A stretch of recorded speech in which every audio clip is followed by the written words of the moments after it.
Hello friends, in this video we will be discussing resource allocation graph.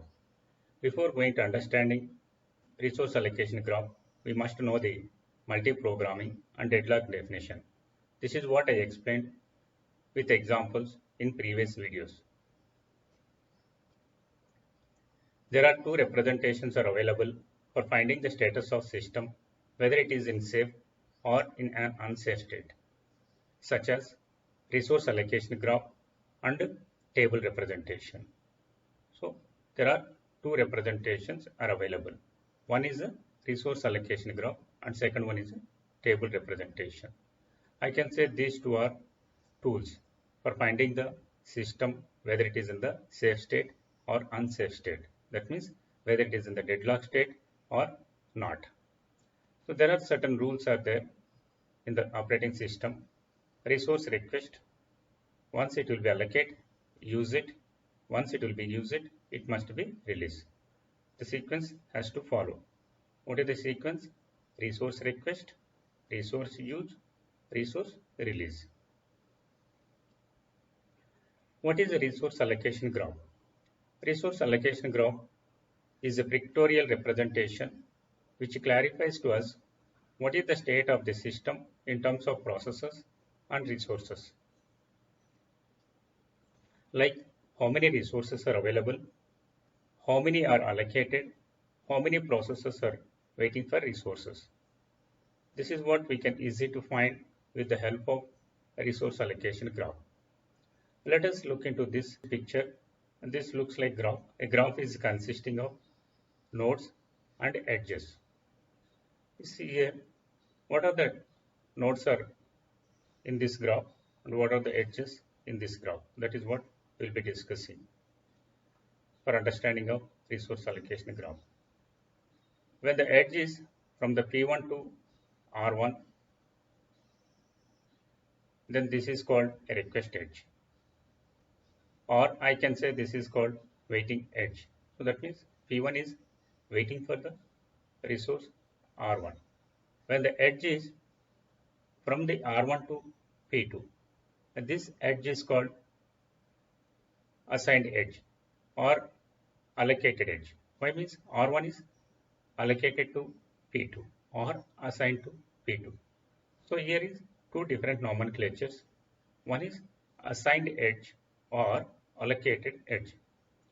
In this two different nomenclatures, one is a request edge and other one is waiting edge. Okay, this is what.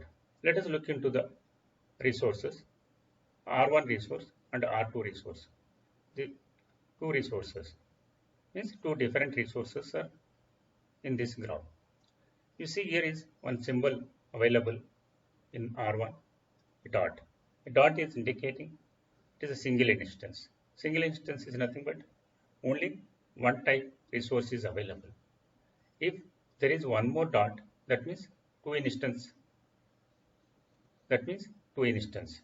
That means two similar resources are available relevant to the R1. But in this example, I have taken only single instance only. R1, see one dot, R2, one dot. That means only one resource is available relevant to the R2. Only one resource available relevant to the R1. And how many processes I have taken in this example means only two processes, P1 and P2.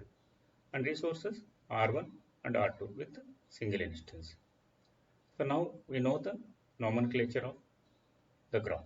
One is edge, other one is resource. So certain resources allocated and certain processes waiting for the resources which are held by other processes. So this entire structure is called resource allocation graph. Why I am calling this is single instance resource allocation graph means you see all the resources are having only one instance only. So single instance resource allocation graph. This is the graph we discussed in the deadlock necessary conditions. In that video, we tested all the conditions. Then it is satisfying all the conditions. So deadlock situation occurred. So where the cyclic is there the deadlock situation occur. That is what you see that here, single instance resource allocation graph with deadlock. If cycle with a single instance, then deadlock occur. Let us go back to the definition. Resource allocation graph is a pictorial representation which clarifies to us what is the state of the system in terms of processes and resources, like how many resources are available. You see how many resources are available as per the present allocation. 0 resources are available. All the resources are allocated. So available resources are 0. You see P1 is waiting, P2 is also waiting. So by this graphical representation, I am able to find how many resources are available. Available resources are 0, but resources allocated. How many are allocated? You see, 2 resources allocated, 2 there and 2 allocated. How many processes are waiting for resources? You see, P1 and P2 waiting for the resources. So this is what easy to find with the help of resource allocation graph. Advantages and disadvantages. Easy to identify the deadlock directly by using resource allocation graph. With the help of resource allocation graph, easy to identify whether the processes are blocked or not, whether the system is in the deadlock state or not. Resource allocation graph is better if the system contains less number of processes and resources. The resource allocation graph is good if the system is containing very less number of resources and processes. If the system is containing more number of resources, more number of processes, then this is not feasible solution. So what we need to do? We need to go for the alternate solution. That is what a table representation. RAG consisting of edges and vertices. And you see that even in the edges also, 2 different categories are there. One is assigned edge or allocated edge. Other one is request edge or waiting edge. In the vertices, you see that 2 categories of vertices are there. One is R1 and R2, and other one is process P1, process P2. So 2 categories of vertices are there, process vertex and resource vertex. In the resource category, again 2 different types of categories are available. One is a single instance resource, other one is multiple instance resource. This multiple instance resource concept we will discuss in the next video. You see, what is a single instance? If the resource 1 is having only one dot, this is called single instance. That means only one type of resource is available relevant to R1. If it is having 2 dots, that means 2 instances. That means 2 similar resources are available relevant to R1. So that is multiple instance resource type. So finally, we are concluding. If resource allocation graph contains a cycle and each resource in the cycle provides only one instance, then deadlock occur.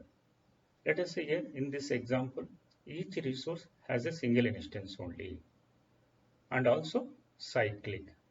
So where the cyclic is there, if the resource is having only one instance, then definitely there will be deadlock. So in the next video, we will discuss resource allocation graph with a single instance and multiple instances. Thank you, one and all.